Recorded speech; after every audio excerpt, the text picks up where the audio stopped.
Jacob. I can't figure out what chapter we're on. Is it? Could it be 15? Sure. If you say 15, it'll be 15. Is it the same one that we? Obviously, that it's not the same one that we started last time. But I just saw it. Um, Uh, let's make sure.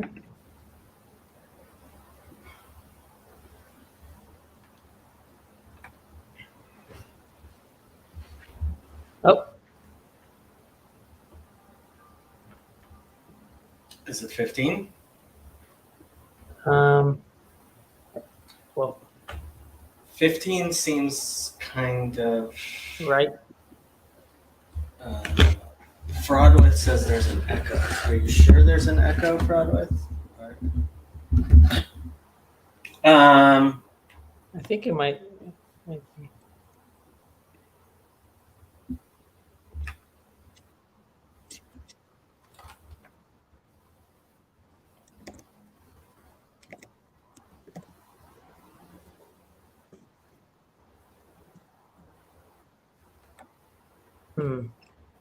I'm trying to listen to the old.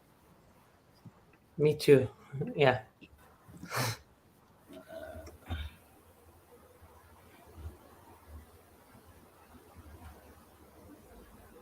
Okay, so no echo, but we're still not sure which chapter we're Um, on. No, this is the chapter we did last time, so we must be at least on 16. Did we do one? We only did one. Did we do one chapter or two? I think we did. We might have stopped in the middle. I thought we got to the end. I see the end was to explain. Well, let's see, to explain more clearly. Maybe let's see if I can find it. But to Sefet Biur, to explain more.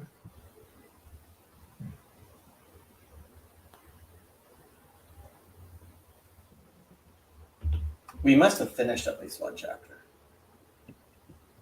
Yeah. You know what? Let's just start at the beginning of chapter 16, and if it's a review, then we will actually have reviewed something in our life. Yeah. Okay. You're supposed to review everything you learn. I know that is 101 true. times. Yeah. No, I've been slacking, unfortunately. You've only been doing 100 times, not 101. Yeah. But I'm getting back into it. How's the move been? It's been going good. Wait, where are we here? Yeah, it's been going good. I think I see an empty closet behind you, so. Yeah, that's. I need to figure. This is the office. I need to figure it out. The cat litter might be here in the office in the back. So. Cat litter in your office? Well, it's closed. And I have a purifier here, so whatever. There's no smell, and whatever particles are in the air, hopefully we'll get. I see. Sounds good to me. Oh yeah. So we said we're gonna do 16? Let's do 16. I should pull it up, shouldn't I? Yeah.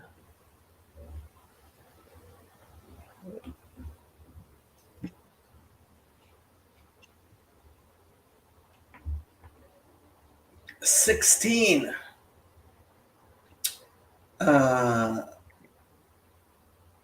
You want to read or should I read? I can read. You read. Yeah. וזה כלל גדול בעבודת השם לבינונים. This then is the important principle regarding the divine service of the Benoni. העיקר הוא למשול ולשלוט על הטבע שבחלל השמאלי. The essential thing is to govern and rule the nature that is in the left part of the heart. על ידי אור השם המאיר לנפש האלוהית שבמוח. And you do this by means of the divine light that illuminates the divine soul abiding abiding in the brain. ולשלוט על הלב, and to rule the desires of the heart. Okay, right. כשמתבונן במוחו בגדולת אין סוף ברוך הוא, להוליד מבינתו רוח דעת ויראת השם במוחו, when he meditates in his mind on the greatness of the blessed infinite God, so as to create through his understanding a spirit of knowledge and fear of God in his mind. So this is what you do to control desires. Right. להיות סור מרע דאורייתא ודרבנן, ואפילו איסור קל של דבריהם חס ושלום. This will cause him, or this knowledge will cause him to turn away from the evil condemned by the Torah or by the sages, even from a minor rabbinic prohibition, heaven forbid. ואהבת השם בליבו בחלל הימני. Contemplation on God's greatness will bring about a love of God, which will reveal itself in the light, in the right part of his heart. בחשיקה וחפיצה לדבקה בו בקיום המצוות דאורייתא ודרבנן ותלמוד תורה כשנגד כולן.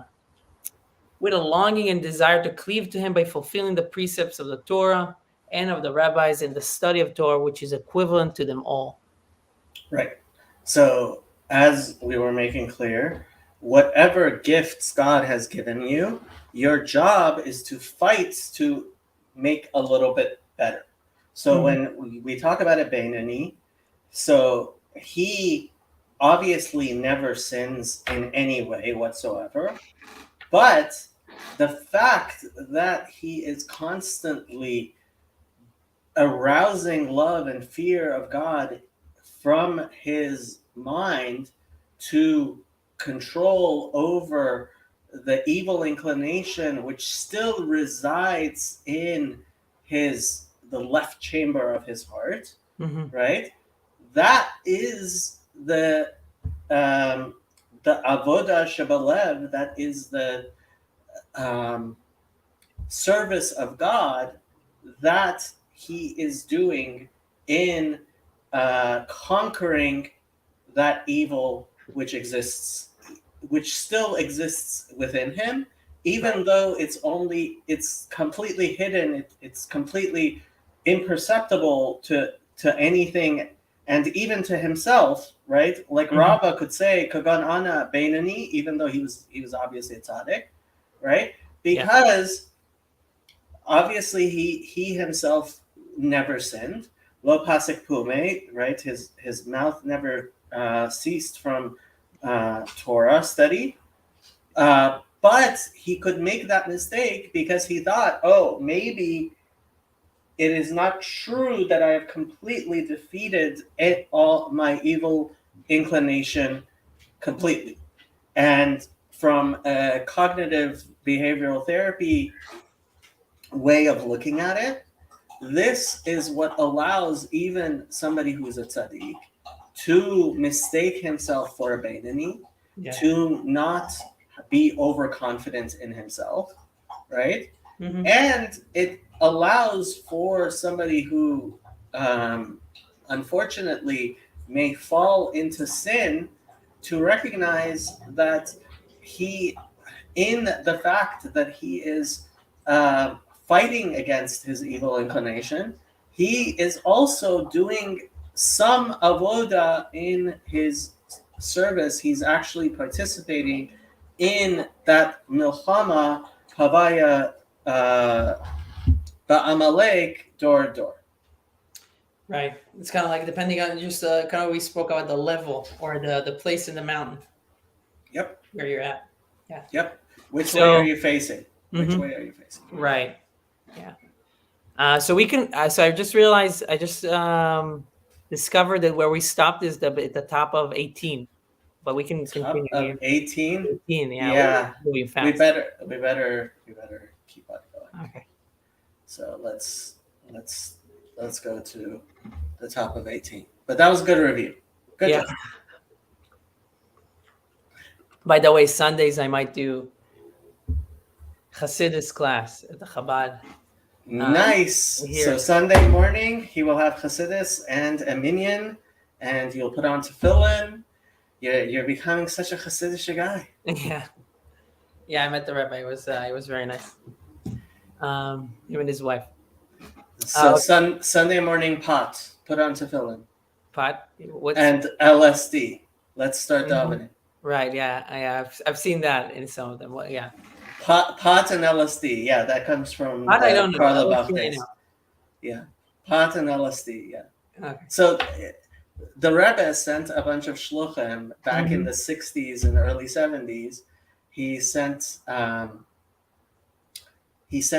people to Berkeley and Haight-Ashbury and like all and one of the things they did was advertise pot and LSD, put on tefillin, and let's start davening. Yeah. Put on Tanya. That was the pot I didn't know, but LSD I've heard about. Yeah. Yep. Cool. Okay. ובזה יובן מה שכתוב. So with the explanations that we covered last week, or 2 weeks ago, we will understand the verse, כי קרוב אליך הדבר מאוד בפיך ובלבבך לעשותו. For this thing is very near to you, in your mouth and in your heart, that you may do it. Right. Okay. דלכאורה ובלבבך, נגד החוש שלנו.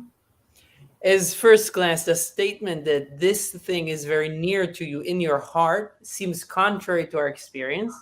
And in our experience, we find that it is no simple feat to acquire a spirit of love and fear of God. והתורה היא נצחית, yet the Torah is eternal.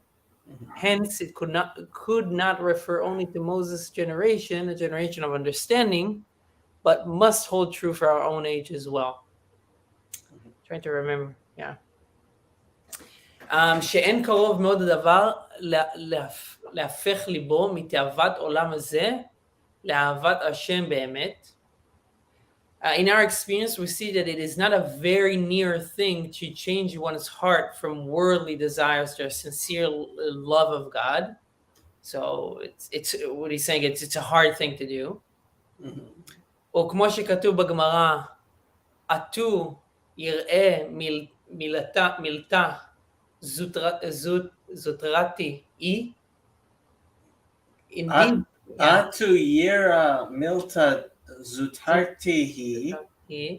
So Zutra means small, Milta means thing. So Atu is actually a question word, right? Right. So is Yira a small thing? Mm-hmm. Right. So I think this is referring to a verse. This is the Talmud here is referring to a verse where it says that I think that it says about Moses telling the people, or it seems like from the text, they tell them, just fear God. This is all you need to do. Yep. So is this a small? So the Talmud queries: is fear of heaven a small matter?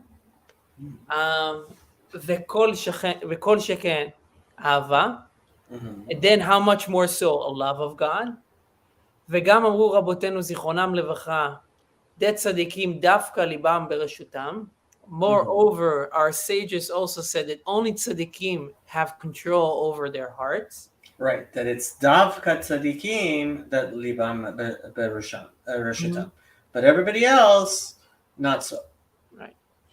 אלא דלעשותו, רוצה לומר, האהבה מביאה לידי עשיית המצוות בלבד.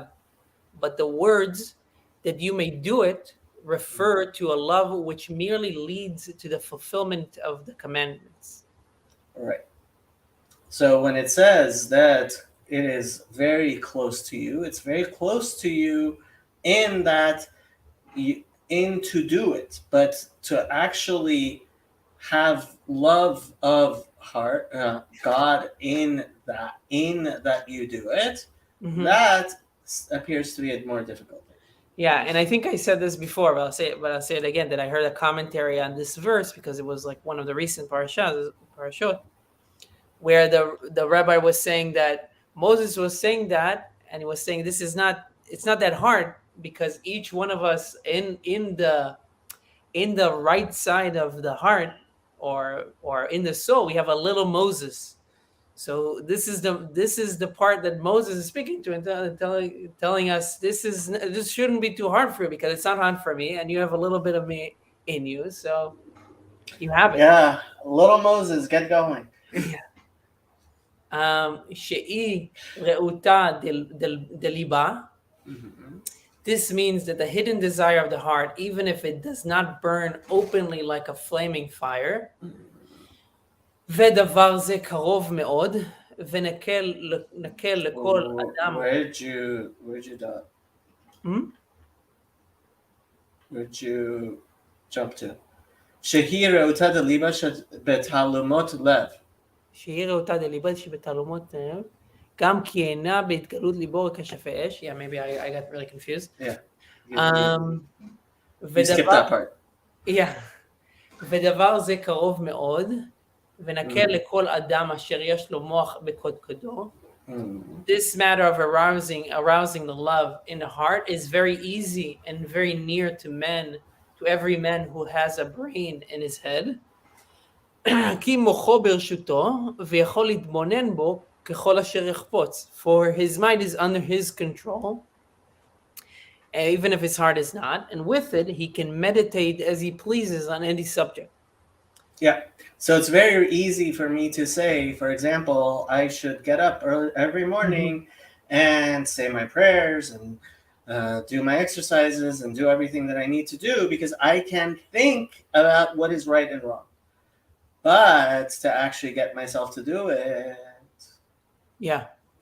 Yeah, even with thoughts. I mean, I remember hearing this from, I don't know if I remember in one of the lectures of Peterson or other kind of like connected people. They were talking about, isn't it weird? Like let's say I have like a test that I need to do, and I need to focus on it. I have 3 hours until, like, it's after dinner, it's in the early morning, so I have a few hours that I need to do, and I'm sitting down on the computer, and I'm like, okay, the deadline is very near. And then you know you need to do it, but somehow, like, you have a thought coming from here and a thought coming from here. Yeah.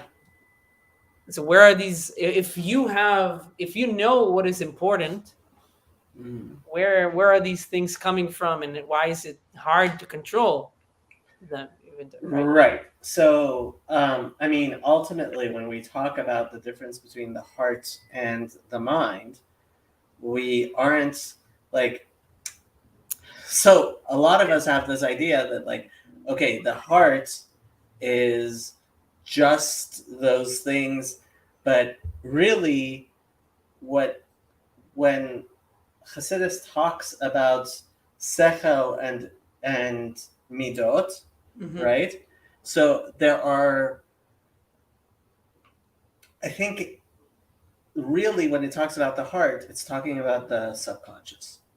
Right? It's talking about, and so when you think about it, right, you're like, I have a test, I should do it. Yeah. Right? But it's actually the midot, the lev, which is what's turning you to other things, to think about other things, to waste your time, procrastinate, all that stuff. Right? So when we talk about Devarim Sichliim, right? I think part of the problem is we get into the Cartesian dualism and even Platonic dualism, right? The Jewish concept of a soul is far more grounded in your body. And so we'll even talk about, lev, and then we'll even talk about the klayot, right? That there's a deeper sense of emotions that comes from your kidneys, right?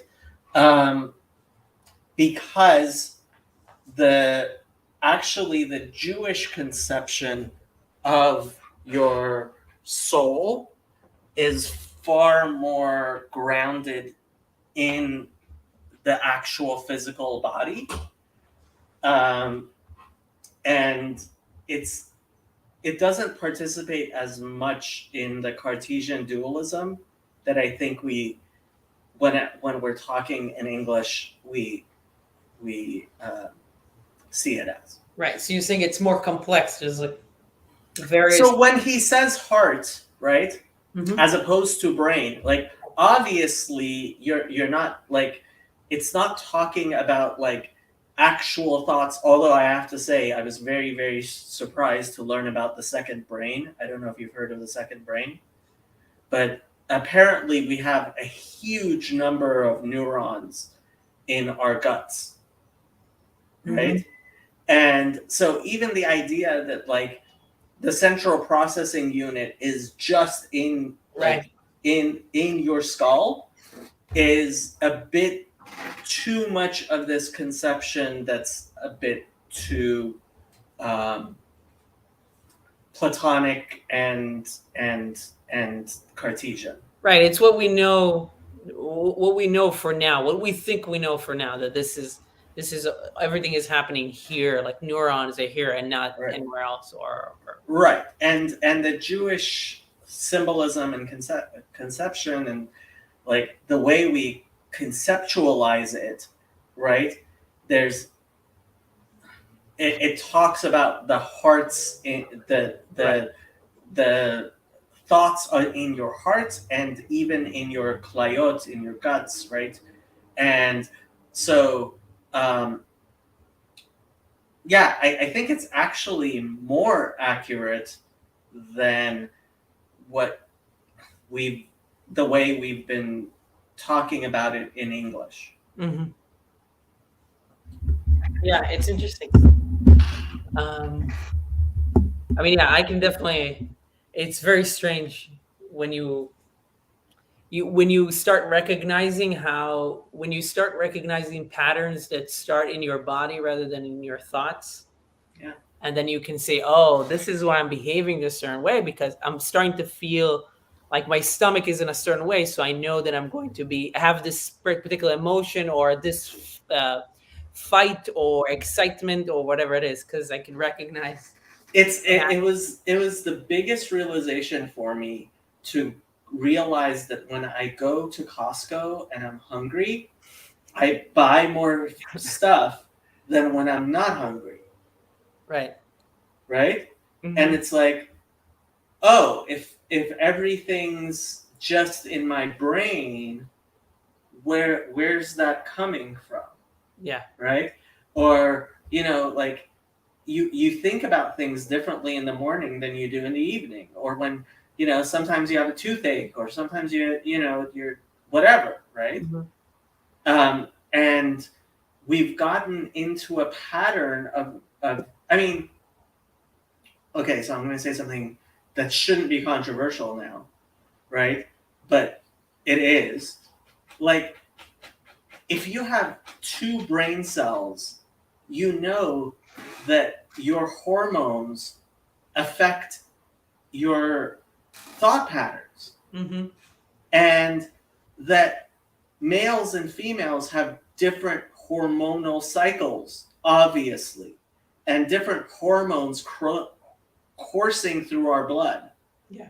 So you should have zero expectation that men and women would have indistinguishable thought patterns.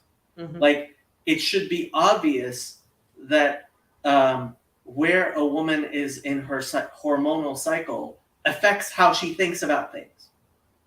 Just as what time of day it is, how long since I've slept, how long since I've eaten affects how I think about things. But it's become absolutely taboo to recognize that in our society, as if like it's the most ridiculous thing. How could you say such a thing? Mhm. Hello? Yeah.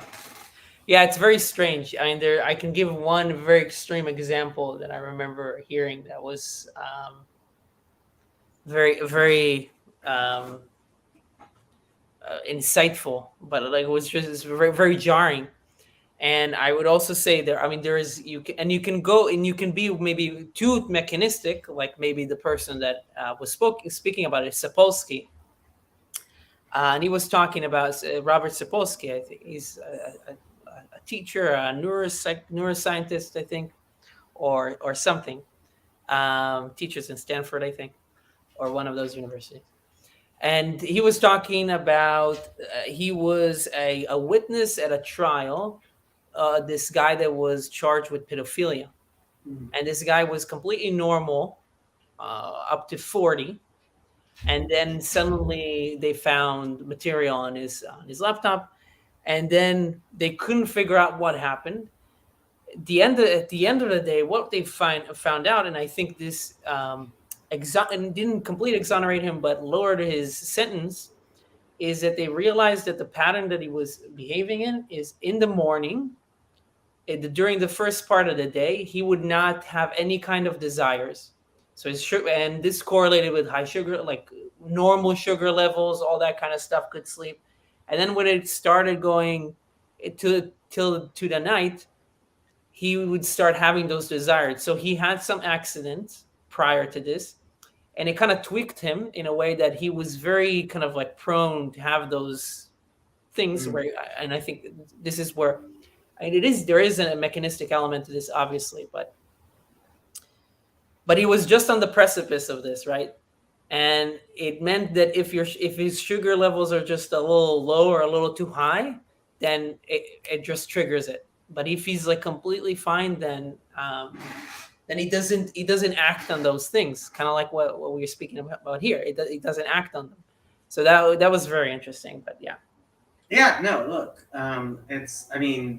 that is an extreme example. Yeah. But like, I don't want to give too much credit to the Twinkie defense, right? I don't know if you've heard of the Twinkie defense. Mm-hmm. Yeah. But when it comes down to it, we have to, at least if we're in the practice of psychiatry, we have to actually take these things into consideration of, okay, so this is what affects a person's capacity to actually like how they make decisions and what kind of decisions they will make. Mm-hmm. And yeah, this Cartesian dualism just like destroys any capacity to actually think for a lot of people. Interesting. I wonder if this is the same thing that Elijah, the clown, keeps talking about, or he's really against when Rabbi Sachs talks about in the book, or he kind of like where he attacks it. I don't know if you heard when he talks about the excluded middle. Would that be kind of like similar where you have these, or Sachs says it's not either or, it's both at this. It could be both at the same time. Mm-hmm. Or right, if we say, I think we was applying that to the argument of God and evil. Mm-hmm. Right, it's not like there's evil, so there's no God, or if there was a God, then why there shouldn't be any evil, there shouldn't be any suffering. But he was saying it's not that, it's both of those. It can be both at the same time. So yeah. And I think this is one of the major lessons of Tanya is, okay, we look at where is the battlefront, mm-hmm. right? Where is the battlefront? And that in some cases it's in a very different place, right? And you can affect things at the battlefront, not miles away. Right. Yeah. Cool. I'm right for relevance realization, to be honest, but yeah. Yes. Right. Okay. Weiter. You're going? No. You know what weiter means? It sounds like my turn, so I wasn't sure. No. Weiter is Yiddish for further. Let's go. Further. Okay. Yes. For me, I would say yalla. Yalla. Smart. Yalla. Well, we'll turn you Yiddish yet. Yeah. וכשיתבונן בו בגדולת אינסוף ברוך הוא, ממילא יוליד במוחו על כל פנים, אהבה להשם לדבקה בו בקיום מצוותיו ותורתו. If then he will contemplate with it on the greatness of the Almighty, he will inevitably generate, in his mind at least, a love of God to cleave to him through the performance of his commandment and the study of Torah.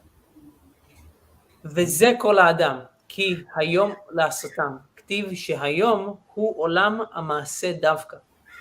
This Torah study and fulfilling the mitzvot constitutes the whole purpose of man. For it is written, I command you these mitzvot, that you do them this day. This day referring specifically to this world of physical action. Interesting. ולמחר כה, כמו שנדבר במקום אחר. Only tomorrow, i.e. in the afterlife, is the time of reward, as is explained elsewhere. Okay. והמוח, שליט בטבעו ותולדתו על חלל השמאלי שבלב ועל פיו ועל כל האיברים שהם כלי המעשה. The mind, by virtue of its inherent nature, is master over the left part of the heart, where the animal soul is, and over the mouth and the other bodily organs, which are the instruments of action. אם לא מי שהוא רשע באמת, except he who is truly wicked. Right. So somebody that's not a בינוני. כמאמר רבותינו זיכרונם לברכה, שהרשעים הם ברשות ליבם ואין ליבם ברשותם כלל. Our sages state that the wicked are under control of their heart, but their heart is not under their control at all. Yep. So he's talking about me.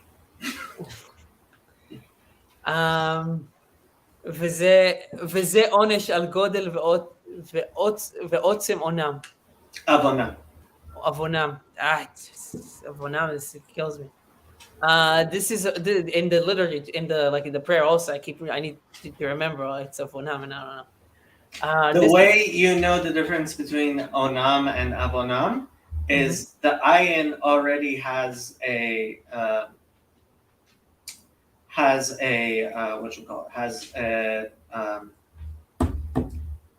vowel, so you need another you need a consonant for the O. Right. If it was Onam, there wouldn't be a patach under the right. ayin. I mean the O. There would be nothing under, like here, like you see otsem, right? The cholam is the only vowel on next to the ayin. Yeah. I didn't put the light on. Okay. I don't זה עונש על גודל ועוצם עוונם. This is a punishment for the enormity and potency of their sinfulness. ולא דיברה תורה במתים אלו שבחייהם קוראים מתים. The Torah does not speak of the dead, that is, those wicked ones who are considered dead even during their lifetime. Actually, the one that we just read, that this is their punishment for not controlling the heart, reminds me of I think Rashi says about Pharaoh, right? That was, or maybe the Rambam, I can't remember which one. He says about Pharaoh that when it says that God hardened his heart, at least in one of those, it was he took away his free will, right, as a punishment for being so wicked. Yep. ולא דיברה התורה במתים אלו, שבחיים קוראים מתים, right? Okay, we read that. כי באמת אי אפשר לרשעים להתחיל לעבוד השם, בלי שיעשו תשובה על העבר תחילה. Indeed, it is impossible for the wicked to begin to serve God, to observe mitzvot and have the love and fear of God without first repenting for their past.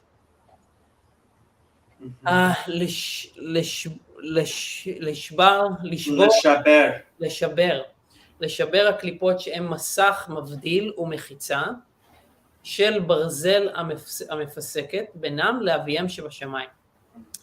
In order to shatter the klipot, they were created by their sins, which form a sundering curtain and an iron wall that interposes between them and their Father in heaven. Yeah, I think I keep hearing questions kind of relating to this, like in Q and A's and like Or Sameach, where they said, "Am I supposed like if I'm supposed to repent over my past? Like, what do I do with the past, or do I keep friends from the past, or things like that? And how do you bring that? How do you integrate that? Yeah, it's a It ain't easy. it ain't easy. Yeah. Um, Yeah, I'm gonna stop talking to all the people who aren't Hasidic Jews. right. Yeah. Yeah. It's gonna be hard, but I mean, it's more. But it's more. It is more flexible than that, right? Oh, right. I mean, no, hold on. I mean, let's be clear here. Mm-hmm. When it comes down to it, um,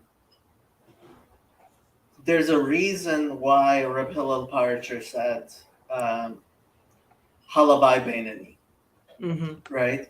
Because ultimately, one of the things that you understand as a Hasid is, yeah, it would be nice if I was Beinani, and it would be nice if it was Tzaddik. But the fact is, most of us, it's Halabai Rosha V'Tovla, Mm-hmm. right?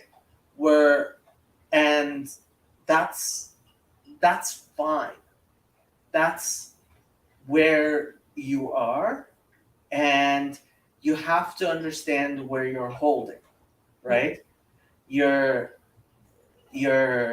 uh, at a place where it's not even shayach. It's not even a possibility that, oh, I'm going to tomorrow I'm going to start keeping kosher and praying the entire prayers and only doing mitzvot. And Mm-hmm. I was talking to somebody, and I was talking to him about the importance of like what he was doing when he was being with his wife, right? And he said to me, "But that's not why I do it." Mm-hmm. And I Right. was like, "That's fine." Like, don't suddenly start thinking of yourself as, oh, I'm going to be this person who like is this holy like great saint. Like, you have to do things step by step. And that's why one of the first things Rabbi Gottlieb, when I got to Or Sameach, that he said, that I was like, how is he saying this? Was like, Mm-hmm.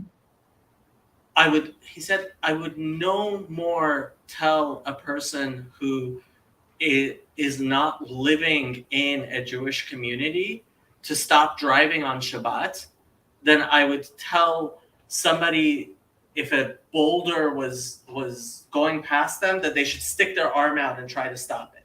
Right. Yeah. Right? If you're not living in a Jewish community and you can't drive to Shabbat, Yeah. right? Shabbat services, then you can basically forget it. You're not going to be able to, like, okay, yeah, step by step, one thing at a time. First, Mm-hmm. become a part of a Jewish community, and start going to services, and then, okay, so you'll keep more kosher. Suddenly, you're gonna kosher your entire kitchen, and everything's going to be kosher lemahadrin, and like, I could drive you crazy with all the halachot. Right. That just the isurei deoraita, right? I could Mm-hmm. drive you crazy with all of them. That's Mm-hmm. not how it works. You have to. It has to be madriga madriga. It has to be step by step. It has to be Yeah. something, right? So, I mean, one of the things that happens at a place like Or Sameach is suddenly people lose their mind and become the crazy balchuvas, right? And yeah, that's one of the things you have to consider. And sometimes I wonder, maybe I should have been more of a crazy balchuva, right? But ultimately, I think it's a matter of framing, Mm-hmm. because, like, look, right now I'm not shomer Torah mitzvot, but I'm a hell of a lot more shomer Torah mitzvot than like my parents raised me to be, or Right. any of the other people I went to high school with, right? So Mm-hmm. like, okay, have things in proper perspective to everything else. Yeah. It's not something that's just in, it's in relationship to everything else, right? And you're married, so guess what? Every mitzvah you decide to do, it has to be a mitzvah you decide to do with your wife. Mm-hmm. Yeah. Yeah, for sure. I get it. So Yeah. you're gonna stop talking to anybody who's not from, especially no women. Yeah. And what's your wife gonna do? I don't know. Yeah, no, it's tough, but it's yeah, that step is step by step, and where you are, and what you, yeah, and I think it's we spoke about this the comparison thing. I keep forgetting the 12, it's the 12 rules, right? Like, don't compare yourself to other people. What we were yesterday, I think maybe that's it. Yeah, don't compare yourself to who someone else is today. Compare yourself to who you were yesterday. Yeah. But also, I mean, I maybe it's in another 12 rules, which I have around here somewhere when I haven't read.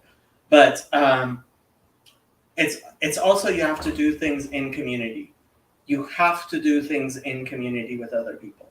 We are not atomistic individuals, and you can't do things by yourself.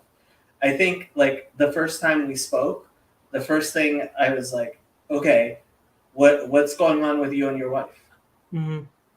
right? Because I can't speak to somebody who's married in isolation of like their relationship with their wife. Right. That's just not possible. Mm-hmm. Yeah, I agree. By the way, you should have seen the Rebbitzins response when I told her that that I have the chitat, that I'm reading it from the chitat. Yeah, what'd she say? She was like, "Really?" She was like, "Right." That was funny. Wait until you tell the rabbi you have a weekly Tanya shiur. Yeah, Tell him he's invited. yeah, I could tell him that for sure. Yeah, I wouldn't be surprised. I mean, I don't know how. I'm sure he'll check it out at least. Yeah, and he has a lot of. Actually, he has a lot of sons, and a lot of them are active. Like, a lot of them actually stay around and open up other spots here in Austin. So it's Yeah, growing.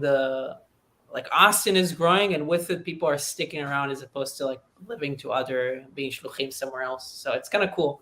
that's the Chabad way. That's the Yeah, Chabad way. Yeah. So grab one of his sons to come on here and teach us Tanya for real. yeah, that would be Um, cool. yeah. This shouldn't be a surprise to you, but I mean, this, I'm gonna pay you a compliment. But I mean, I talk to other people and I do other small chavrutas here and there. But I mean, our lessons and just like the things that you impart, obviously, I have like a lot of like I can realize like at the level that you're also have the knowledge that you have where you're at. So I appreciate Thank that. you. Um, Before I forget, we actually did incorporate that nonprofit. So yeah, we had our first board meeting and we're getting going. And I am very, very excited about the possibility of your wife joining the board. I didn't want to bother her while you guys are moving, but Yeah. I am definitely going to bother her as soon as you guys are finished moving. So let me know when I can bother her. Okay. Well, congratulations. I think I might have, but yeah, Mazal Tov. Yeah, it's pretty cool. I really like the idea, so I'm hoping that it continues. Yeah, Trey is making our website, and so I just heard from the bank that they allowed me to open a bank account, believe it or not. It's like That's a good hurdle. That's a good hurdle to come. It's so weird. I've had a business bank account with them for 10 years. Yeah. So I figured I would go in there and say, I want to open another bank account. And they would be fine with that. It took them almost a week to approve it. And I'm like talking to the banker and he's like, yeah, we used to never do this. It's like, it's all like, frankly, it's come in with the, I won't talk about it too much, but if you ever want to look up Operation Choke Point, you will learn things that will scare you. Okay. So Google that when you want to figure out something that goes. If I want to go a rabbit hole. Yeah, it's one of those rabbit holes. Operation Choke Point. Interesting. Yeah, I'll look it up. Okay. על ידי שבירת ליבו ומרירת נפשו על חטאיו. So how are these klipot shattered? By means of a contriteness of heart and bitterness of soul over one's sin. כמו שכתוב בזוהר על פסוק, זבחי אלוהים רוח נשברה, לב נשבר וגו. שעל ידי לב נשבר, נשברה רוח הטומאה דסיטרא דאחא. So this is actually the ikar avoda of normal people, right? Is to actually do teshuvah on all of our sins and to have a lev nishbara, right? To have a broken heart over the fact that we're such broken people. Right. And this is the sacrifices that we make. Yep. We give. Okay. Yep. Ayan Sham Parashat. So this is coming from Parashat Pinchas, דף רש מפרשת ויקרא, דף ח' ודף ה', עמוד א' בפירוש הרב משה זכות שם. So this is the source of this in the Zohar and in Parashat Vayikra, on Parashat Vayikra. Harav Moshe Zakut Sham. They're on, okay. Yeah. Ve'i bechinat teshuva tita'a. Tata'a means lower. Tata'a. Ila'a means above. Tata'a means lower. Bechinat teshuva tata'a. La'alot. What is this? Hey tata'a. Right. The tetragrammaton. Right. So there's two. So here let's use some of my beautiful graphics, right? So you have, so we say L'Shem Yichud Kudsha B'Richu Shchinte L'Chada Shem Yud K Be'otiot Vav K, right? So the upper Hey, right? So the Yud K, that's already a name of God, right? Yeah. Right? We say hallelujah, right? So that's a name of God by itself. Yeah. And if you'll notice, it is Chokhmah Bina Da'at, right? And then there's the lower Vav and Hey, right? And all the way down to the Hey Tata'a, which is Malchut, right? Which is the lowest of the low, right? Malchutcha malchut kol olamim umemshaltecha b'chol dor v'dor. And the ikar avodah is to bring adnut, to bring God's kingdom all the way down to Hey Tata'a. Yeah. Okay. Got it? So להקימה מנפילתה שנפלה אל החיצונים. So this is the lower category of apprentice, whereby the lower letter Hey is raised up from its fall into the forces of evil, the klipot. Right. So that's what it means. Teshuvah tashuv Hey. Yeah. שהוא סוד גלות השכינה, כמאמר רבותינו לזיכרונם לברכה, גלו לאדום שכינה עמם.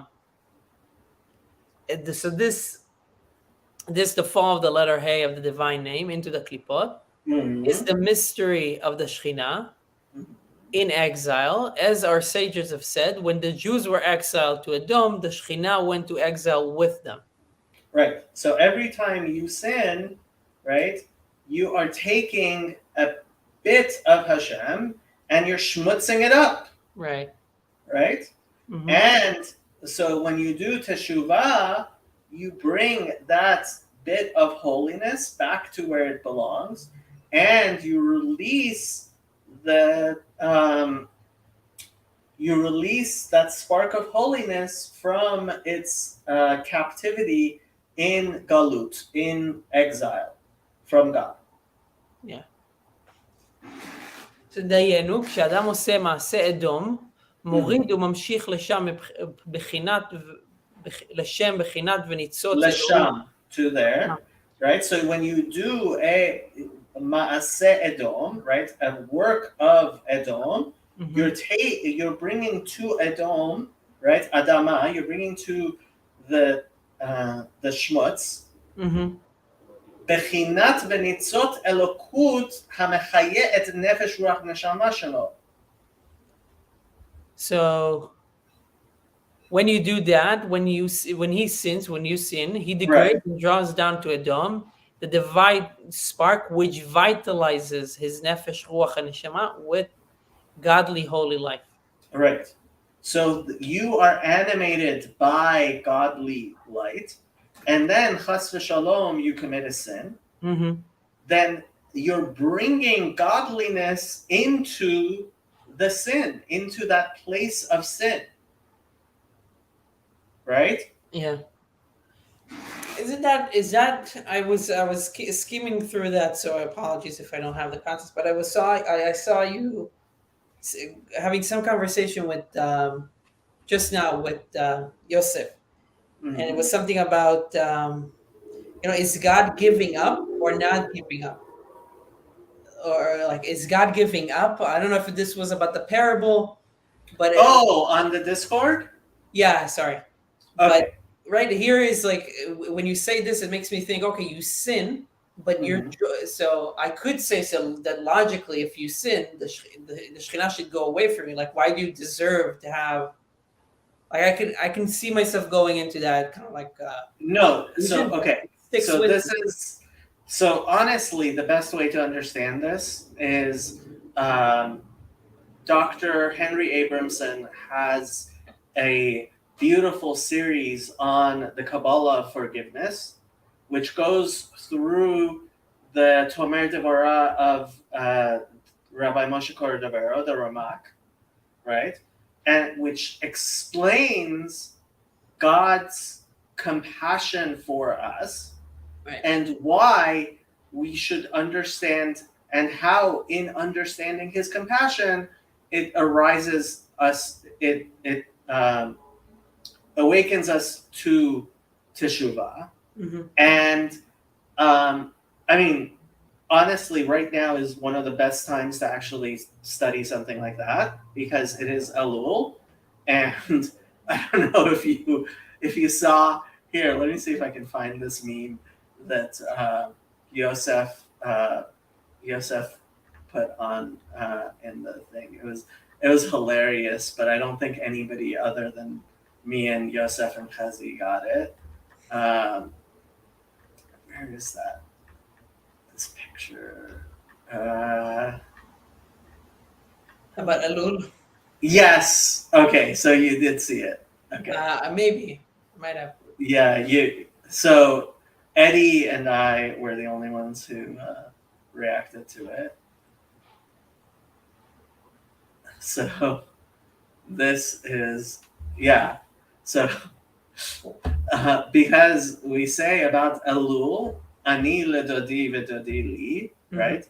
And Hamelech nimtza besadeh. So that's one of the famous things. Okay.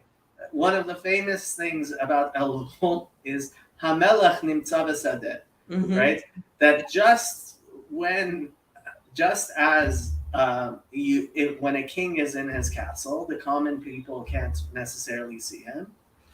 During Elul, we say that Hamelach nimtza b'tzadeh, that the king is strolling in the garden, as it were, and so anyone can see him, can approach him, right? So similarly in Elul, right, and that's why it's considered an especially auspicious time to do teshuvah. We say selichot, and honestly, like Sephardic selichot services, I heard that. I just like I love them so much.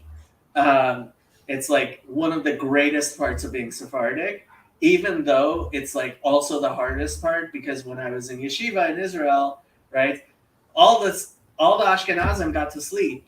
I had to, because I was horrible at waking up early in the morning. I would stay up until midnight to go to selichot services at midnight, and then it would make it even harder for me to say shachrit and stuff. And like, so lefi hasechel, right? Shachrit is chiyuv, and this is minhag, and da da da da da. But it was such a geschmack, right? I was like, you know what, Hakadosh Baruch Hu, he understands why I'm going to selichot and not to shachrit. Yeah.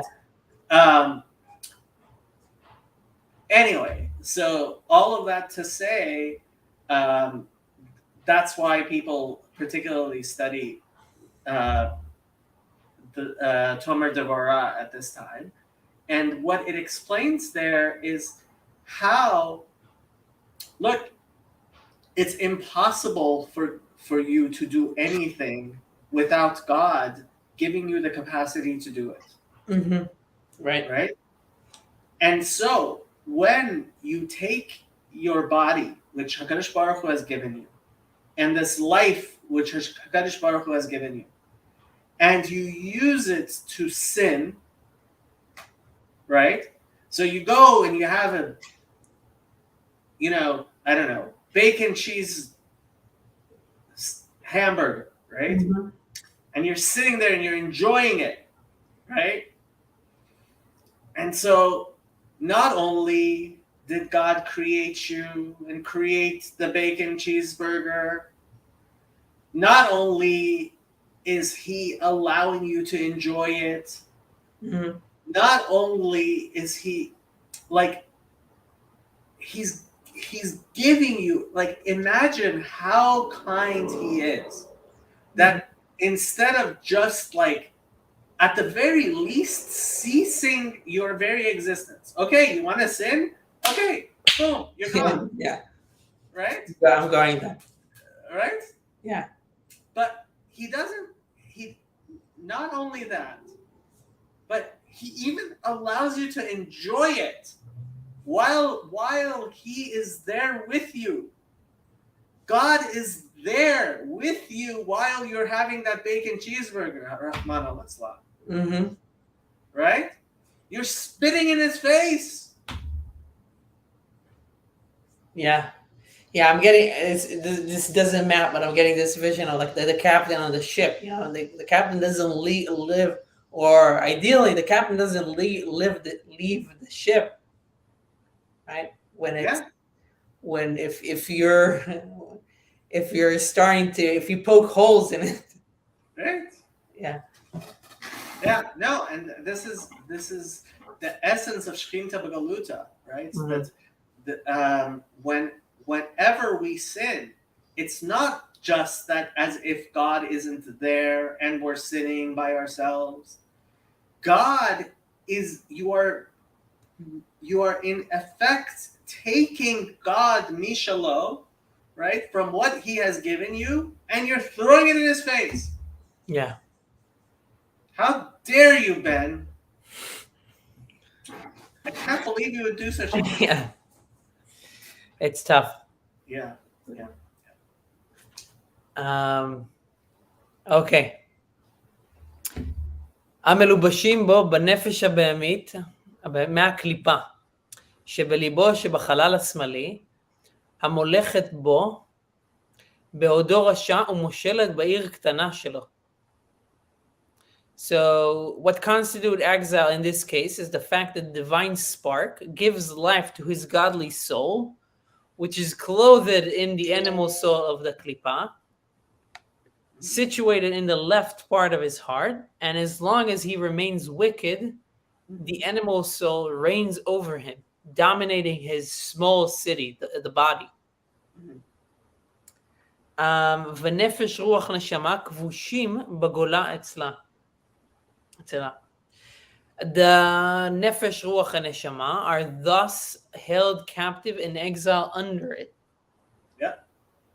וכשנשבר ליבו בקרבו, ונשברה רוח הטומאה וסטרא אחרא, ויתפרדו, when the heart of the rasha is broken within him, and thereby the spirit of uncleanliness and of the sitra achra are broken, and the forces of evil are dispersed, היא קמה מנפילתה וגם נצבע, כמו שנתבאר במקום אחר.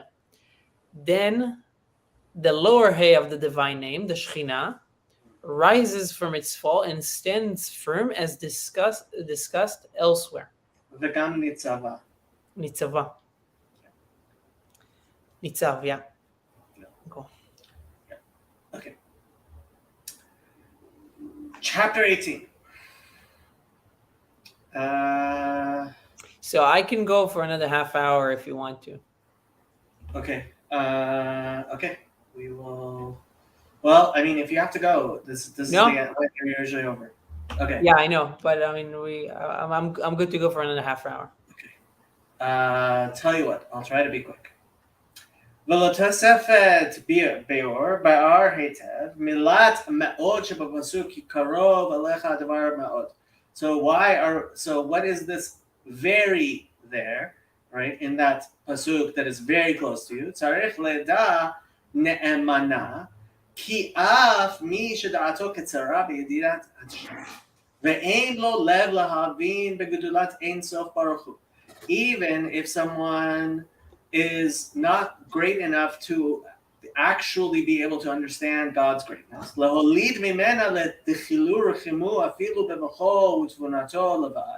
Right? Even if he's not great enough to actually consider God's greatness enough to be aroused towards love and fear of God.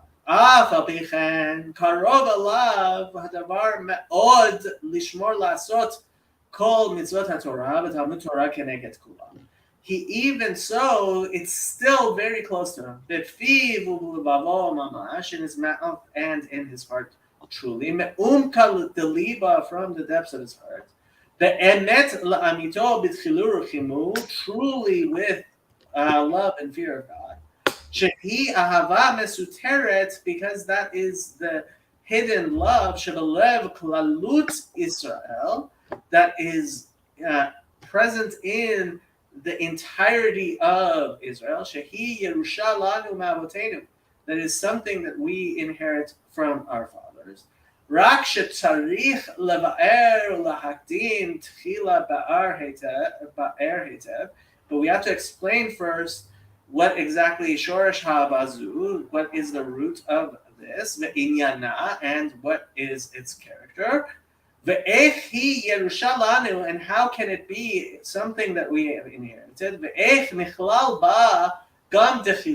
how can it also include a fear or awe of God? And so we can explain it this way. Ki ha'avot, that our forefathers, hen hem hamerkava, that they are like chariots for the divine presence.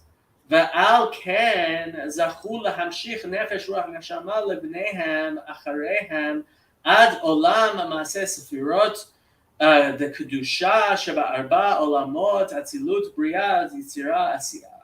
So the avot, the patriarchs, right? Being that they were made completely vessels and vehicles to God, were able to bring the holiness all the way from the worlds of emanation, Atzilut, through Bria, Yetzirah, and into Asiya, through the worlds of creation, formation, and into action. לכל אחד ואחד כפי מדרגתו, כפי מעשיו. To each according to their level and their deeds. ועל כל פנים, however, אפילו לקל שבקלים, even the least of the least, ופושע ישראל נמשך בזיווגיה נפש דנפש דמלכות דעשייה. So even someone who is of the lowest of the low, right, who comes, it's still, there has to be a unification of the malchut of Asiya, right, of the lowest of the sfirot, in order for that person to come into being. Shehi madrega hatachtona shebekdushat ha'asiya. That is the lowest of the holiness of the world of action. And even so, even that it is the lowest, it's still from the 10 holy sefirot. It is something that is included in all of them. Even from, so you cannot make a true distinction between the various sfirot, like it says in Petichat Eliyahu, Kol da'afrishman chad min chavrei, one who separates chas v'shalom one of the sfirot from any of the others. It's as if he has created a separation chas v'shalom in the Holy One. Shebetocha melubeshet chokhmah d'malchut da'atzilut. So they're saying, I specifically here, he's saying about the Malchut, how it contains, it's kind of like the drawing down of the Sfirot, and the Malchut is like the expression. Right, so Malchut is itself is Mekabel Mekulan, right? Right, and then there's this fractal image of... Right, so everything, all of the Sfirot only exist in relationship with the other Sfirot, right? You cannot separate any of the sfirot from the other sfirot, right. And even the least of it is still includes the greatest, and that's partially what it means. Sofan mikutz about chilatan, their end is wedged in their beginning, right? So. Even that which is the lowest of the low still has to include, and this is one of the things we get into a lot, has to include, like, ultimately it's a spark of godliness. Yeah. And the spark of godliness is infinite, right? So even the lowest of the low is made up of that which is incredibly holy. שבתוכה חוכמה דאצילות שבה מאיר אור אין סוף ברוך הוא ממש, right? That ultimately it has within it חוכמה דאצילות, that so malchut of Asiya has the chokhmah of emanation, which is also includes or Ein Sof Baruch Hu, right? Mamash. Yeah. Kidichtiv Hashem b'chokhmah yasad aretz, like it says that God with chokhmah, which is the highest sphera, yasad set the foundation. So yesod, aretz, and aretz is an indication of malchut. V'kulam b'chokhmah asita, right? And so you made all with chokhmah. V'nimtza ki ein sof baruch hu melubash b'bchinas chokhmah shebenefesh ha'adam yihyeh mi sheyihyeh mi'Yisrael. Right? Even if he's the lowest of the lowest Jew, u'b'chinat ha'chokhmah sheba im or ein sof baruch hu hamelubash ba mitpashetet b'chol b'chinat ha'nefesh כולה, להחיותה מבחינת ראשה עד בחינת רגלה. Right? So when even this lowest person has any thoughts of godliness, right? It expands and it encompasses the entirety of him. Ki dechtiv, like it says, hachokmah techayeh ba'aliyah aleha. Wisdom gives life. Oh, Ba'alea? yeah. To those who possess it. ולפעמים ממשיכים פושעי ישראל נשמות גבוהות מאוד שהיו בעמקי הקליפות, כמו שכתוב בספר גלגולים. And when it is explained the Sefer Gilgulim, I believe is of the Maharchu, yeah it is, it explains that sometimes even these lowest people, that it's not so much that they come from the lowest of the souls, but sometimes they actually come from high souls which have been trapped in klipot. Hine hachokma hi mekor hasechel lahavana. So we now chokma, right, is the what is where all it is the spark of inspiration of all understanding. Vehi lamala mahabina shahu havanat hasechel lahazagato, which is greater than bina, which is understanding. V'chochma hi lamala mahavana v'hasaga hi vehi makor lahem. Is there any way of translating chokhmah? Chokhmah is usually translated as wisdom. Wisdom, yeah. But it's almost like this.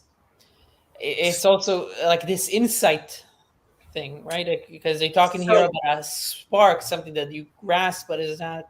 So we refer to chokhmah as koachma, right? The capacity of what? It is the spark of inspiration. It's the masculine seed. And Havana, right? Banta beta, bina banta beta, is that capacity of gestation to understand davar mitoch davar, to give it its breadth and width and depth, right? To give it form. And da'at is the combination which gives birth to the mitot, to the emotions, and to the children. Yeah, it's interesting. Maybe a little confusing because I feel like what Vervaeke talks about when he talks about wisdom, I feel like he talks about dat. Right, and that this partially has to do with the fact that so in translation, Chokhmah is translated as Sophia, and Sophia is feminine, and this is part of what oftentimes doesn't make sense when I'm especially listening to Jungians and stuff, and Christian Neoplatonists. Their symbology doesn't actually match up very well with the Jewish understanding. וזהו לשון חוכמה כוח מה שהוא מה שאינה מושג ומובן ואינו נתפס בהשגה עדיין. Right? Like we said, what is it? מה? ולכן מתלבש בה אור אין סוף ברוך הוא דלית מחשבה תפיסה בה בכלל. Right? That God's holy light is first invested in chokhmah because it is something that is beyond any sort of grasping. ולכן כל ישראל אפילו הנשים ועמי הארץ, even women, God have mercy on their souls. And עמי הארץ, those who are illiterate, they read Haaretz newspaper. הם מאמינים בהשם, they also believe in God. שהאמונה היא למעלה מן הדעת וההשגה. It's something that is beyond just intellectual faculty. Ki peti yamin l'chol davar va'arum yavin. Um, the fool believes everything, but the clever man understands. That's from Proverbs. ולגבי הקדוש ברוך הוא שהוא למעלה מן השכל והדעת ולית מחשבה תביסה בכלל, הכל כפתאים אצלו יתברך. Right? But when we are talking about God himself, all of us, no matter how smart we may be, we're still as fools because we have no capacity to actually grasp God himself. כדכתיב אני בער לו ולא ידע בהמות הייתי עמך ואני תמיד עמך. And this is from Psalm 73:22. Why does it say imach, like feminine? The simple understanding is that when you are chanting and at the end of a clause, there is, when you're chanting, imcha can become imach, but more Kabbalistic understanding is that this happens because we are actually referring to a more feminine manifestation of God, and we are in fact referring to the Shekhinah. But since it is feminine, it is hidden and it is not as easily seen bepashtut. Kavuda shel bat melech hi pnima. Right. כלומר, שבזה שאני בער ובהמות, אני תמיד עמך. Right? I am always in you in the fact that I am a fool and a beast. ולכן אפילו קל שבקלים.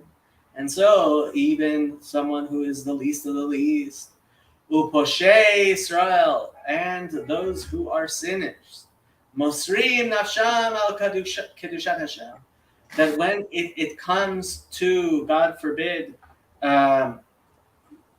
dying, right? We see, for example, God have mercy on her soul. Edith Stein fell so low that she became a nun, but even in the fact that she was a nun, she declared herself a Jew and died in Auschwitz with the other Jews.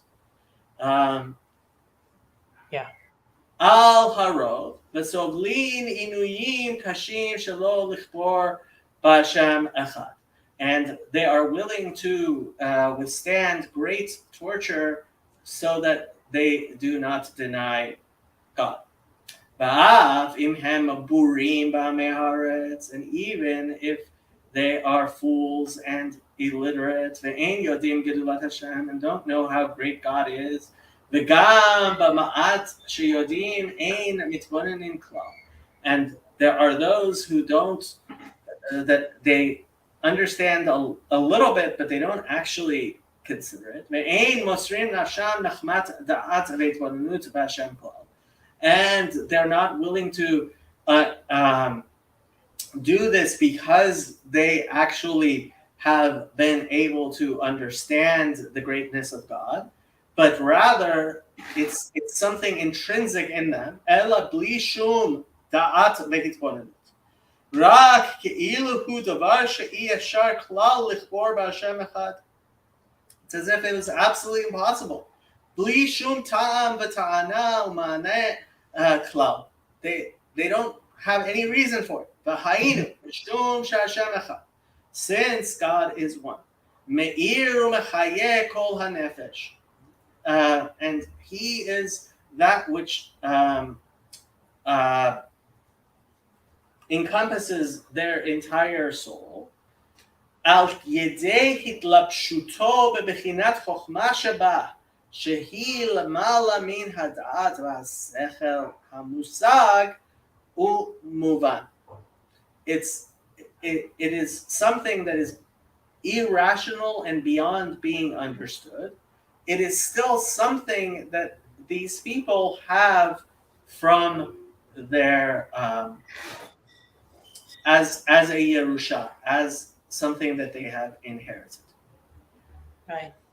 And just to make it easier for us, I am going to make sure that it's really, really clear at the end of this video that it says chapter 19 is next. Chapter 19. Okay? Not 20, not 16, not 17. 19. Yes. It's very clear. Awesome. Awesome. Well, now we're prepared for next week, and I will come with some ammo from the Hasidus class. Good. I'll see what we go through. See, The rabbi has a Alter Rebbe portrait in his house. So. good. He should. So I think he's strong, obviously, but yeah. So let him.